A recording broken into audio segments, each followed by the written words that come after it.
tarde. Eu sou a Lara e eu vou falar um pouquinho hoje sobre o que eu aprendi com a cultura ágil.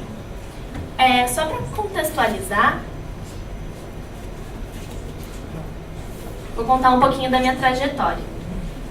Eu nasci e cresci no interior de São Paulo. Em 2014 eu vim para a capital para poder cursar a graduação. E final do ano passado eu me formei em administração pelo INSPER.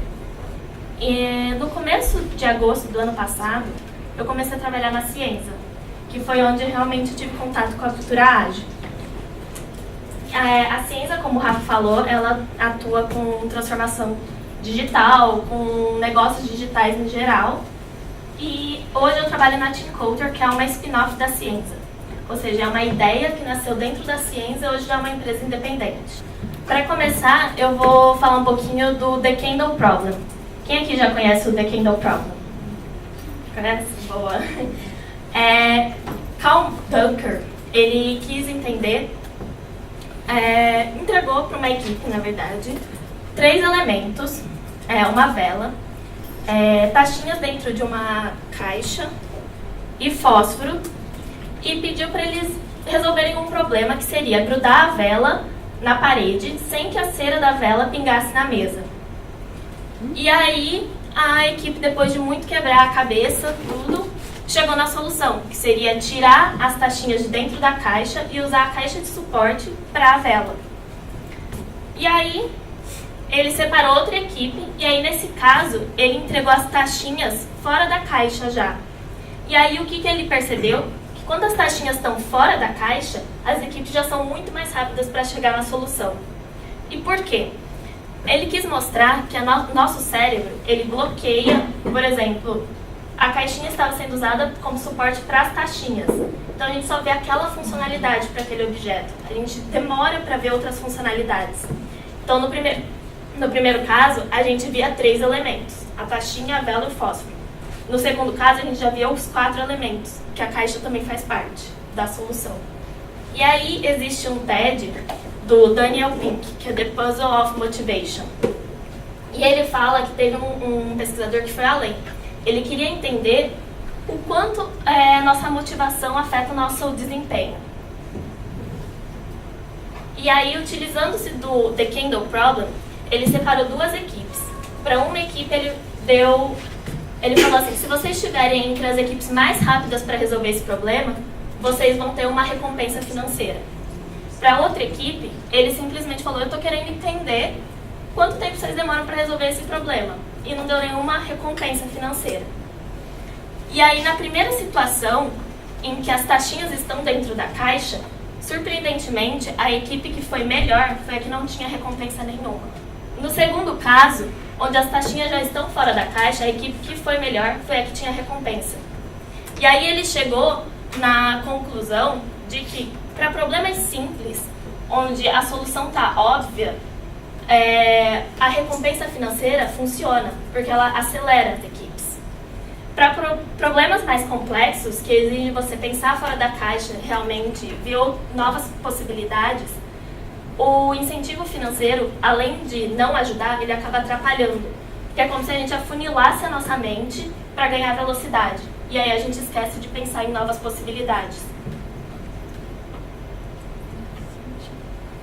E aí esse é o meu primeiro aprendizado com a cultura ágil, que é o poder dos incentivos. E aí a gente ouve muito no mercado, foco no resultado. Mas aí eu acredito que foco no resultado não deveria ser nossa prioridade. Afinal, o resultado resulta de algo. E se a gente tem foco no resultado, a gente fala que é como jogar basquete olhando o placar. Você não vai estar ali com a equipe junto fazendo acontecer, você vai estar prestando atenção no placar. E o placar nunca vai subir.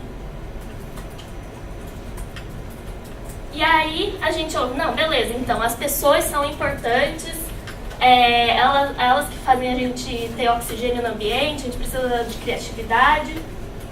Mas aí a gente vê muitas empresas distribuindo incentivos, metas cada vez mais arrojadas, que começa de cima e vai desmembrando até chegar no chão de fábrica, com bônus cada vez maiores.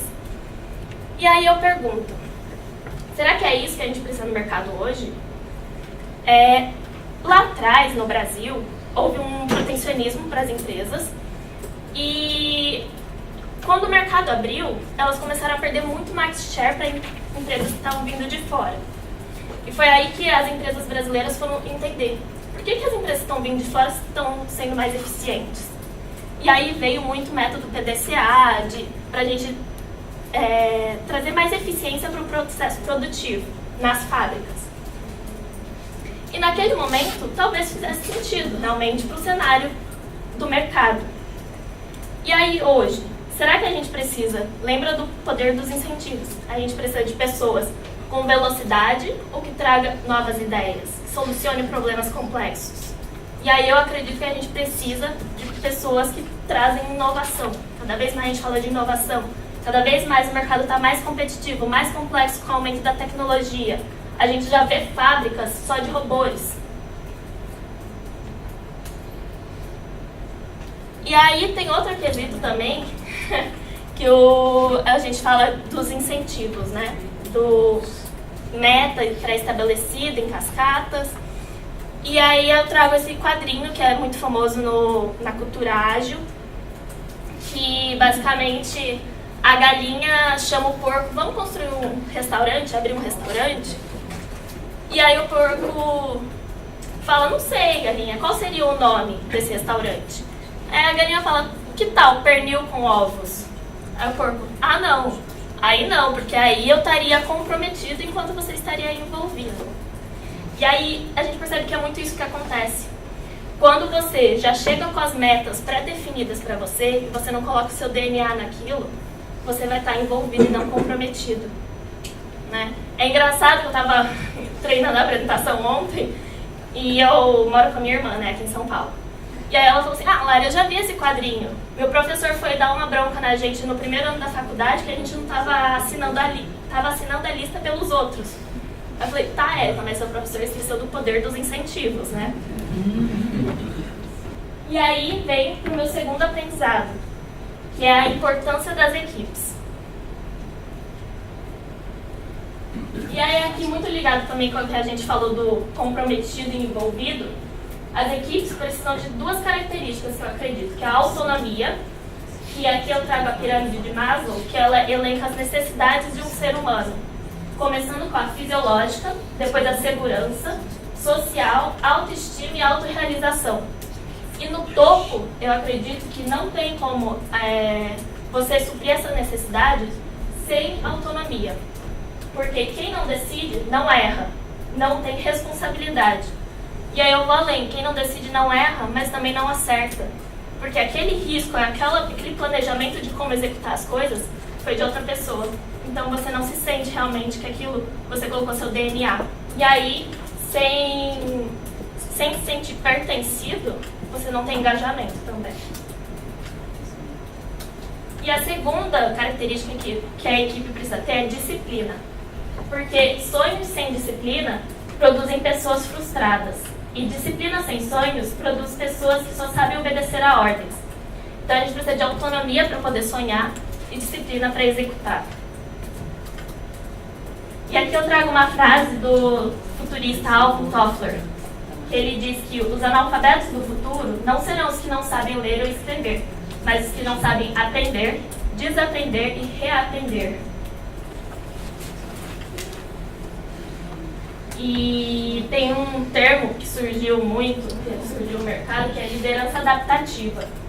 E Ronald Hefts é um estudioso de Harvard e ele trouxe esse tema no seguinte contexto.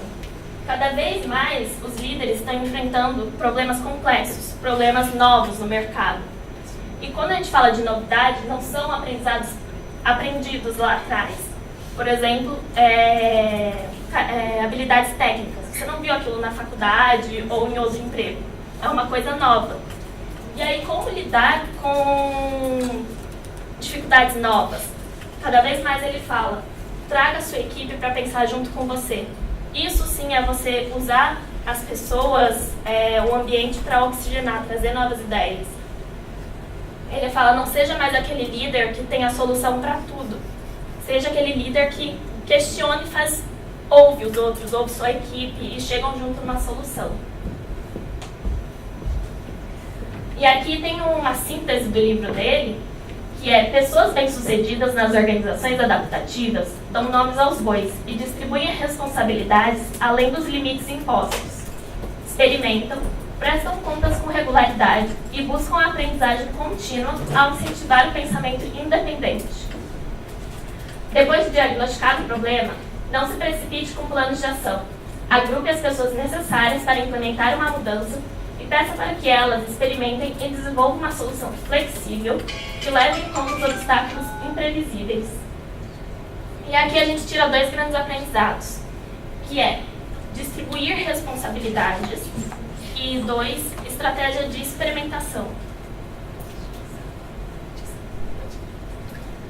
Segundo a World Economic Forum, o mercado vai exigir dos profissionais 10 habilidades no futuro, que são resolução de problemas complexos, pensamento crítico, criatividade, liderança e gestão de pessoas, trabalho em equipe, inteligência emocional, julgamento e tomada de decisões, orientação a serviços, negociação e flexibilidade cognitiva.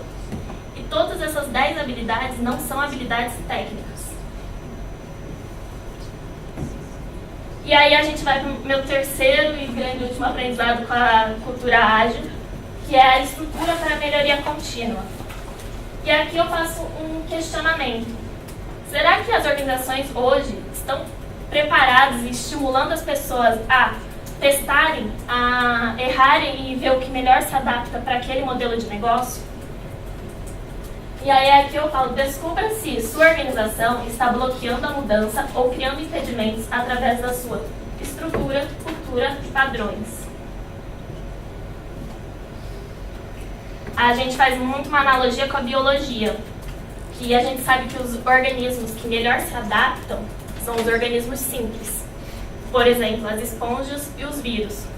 E aí a gente acredita que as organizações também precisam manter estruturas simples.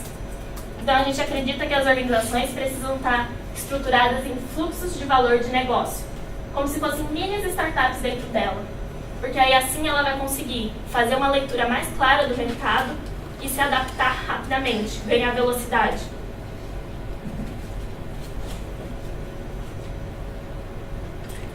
E aí nunca foi mais verdade do que hoje, né, no cenário corporativo, a frase de Darwin: não é o mais forte que sobrevive, nem o mais inteligente, mas o que melhor se adapta às mudanças. E trazendo um pouco para a prática, né, hoje na Team Culture a gente tem uma equipe de 13 colaboradores e desde o começo, de quando surgiu a ideia, tudo sempre foi um alinhamento muito forte para o sucesso final do negócio. Qual é o objetivo? Qual é a saúde do negócio? Tudo que a gente for priorizar vai ser voltado para o sucesso do negócio. E todos têm esse mindset.